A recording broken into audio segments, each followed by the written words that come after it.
और उसको भी सुधरने का मौका देंगे। नहीं सुधरेगा तो और ज्यादा होगा। क्या क्या सर बुलंद होकर के जाइए सर को सर ये आज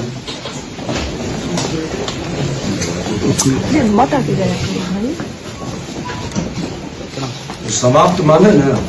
हाँ सर जी सर वहाँ लगभग तो हम लेटर मिल जाएगा। जाइए। आप एक चीज है कि अब जो काम हम शुरू किए वो काम आप लोग शुरू करिएगा। आप लोग भी मॉनिटरिंग कर करके इस काम को बेहतर करवाइए और जो अच्छा करेगा उसका हम भी इनके पास न ताकत है उसके बारे में लिखने का। अच्छा लिखाएगा, अच्छा भविष्य बनेगा। राजस्व महाअभियान के तहत सर हम लोग लीड करके काम किया वो सर। बढ़िया से होगा। सर चिंता मत करिए। गलत कोई आरोपित करता है तो हम उसका भी समीक्षा करते हैं। ठीक है।